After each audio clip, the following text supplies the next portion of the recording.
जय जय श्री सीताराम, जय सिया राम। सभी भक्तजनों को जय जय श्री सीताराम। प्रिय भक्तजनों, आज हम लोग रामचरितमानस से सुंदर कांड से विशेष बात करेंगे।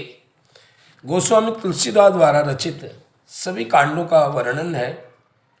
सभी कांडों का वर्णन उनकी लीला के आधार पर दिया गया है। जैसे बाल कांड में भगवान जी की बाल लीला का वर्णन है। जब वो थोड़ा युवान अवस्था में आए तो विश्वामित्र जी की यज्ञ की रक्षा करने के लिए विश्वामित्र जी ने के साथ गए और वन में यज्ञ की रक्षा करी, राक्षसों का उद्धार करा। और आगे चल के अहिल्या उद्धार हुआ, धनुष यज्ञ देखने गए, वहाँ विवाह होके फिर अयोध्या में आए तो अयोध्या कांड प्रारंभ हो जाता है। और अयोध्या कांड में कहते हैं जब भगवान राम जी विवाह करके अयोध्या में वापस आए तो अयोध्या कांड की पहली चौपाई ये कहती है, जब ते राम ब्याह घर आए, नित नव मंगल मोद बधाए, भुवन चार दस भूधर भारी, सुकृत मेघ बरस सुख बारी।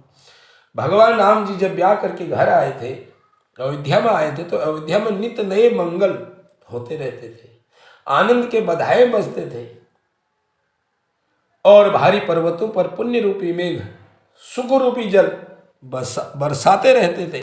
ऐसे अयोध्या का वर्णन हुआ था जब श्री रामचंद्र जी अयोध्या में आए थे। उसके बाद अयोध्या में धीरे धीरे कुछ समय के बाद रामचंद्र जी का राज्याभिषेक होना था, लेकिन अभिषेक की जगह उन्हें 14 वर्ष के लिए वन जाना पड़ा। वन में गए, वन में जाते ही अरण्य कांड प्रारंभ हुआ। अरण्य कांड में बहुत से राक्षसों का उद्धार हुआ और बहुत लीलाएं करने के बाद उसी में जब खरदूषण सबका वध हुआ तो रावण ने भी समझ लिया मेरा उद्धार होने वाला है। उसने सीता हरण करा। सीता हरण होने के बाद जब सीता जी की खोज में देखा, सीता जी की खोज में अरण्य किष्किंधा कांड में आए और वहां सुग्रीव हनुमान जी से मित्रता हुई। हनुमान जी के द्वारा सुग्रीव से मित्रता हुई। मित्रता होने के बाद सुग्रीव ने चारों दिशाओं में वानरों की सेना को भेजा। उसके बाद पता लगा कि दक्षिण दिशा में लंकापति रावण ने माता का हरण किया, तो वहां की तैयारी बनाई गई। नल नील द्वारा पुल बांधा गया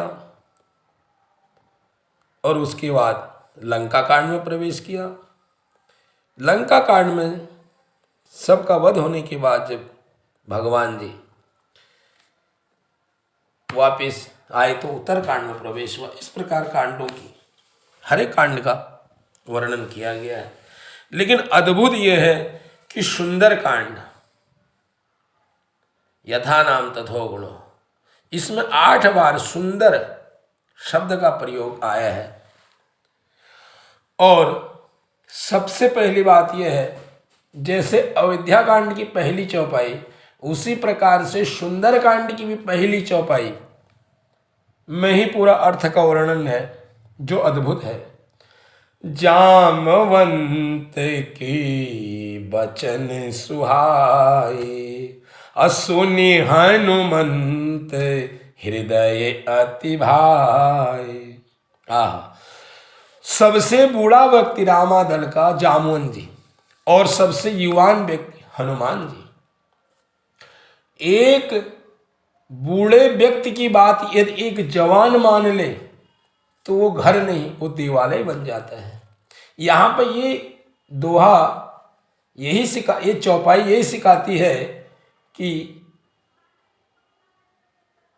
ये सीख यदि सभी मान लें, बिना विचार करें, सभी इनका अनुसरण कर लें तो जीवन कृतार्थ हो जाएगा। जिस प्रकार जामवंत की बातों को हनुमान जी ने अपने हृदय से अति अधिक भावा, अति अधिक जाना और इस कार्य को करा, पूरी सफलता प्राप्त करी।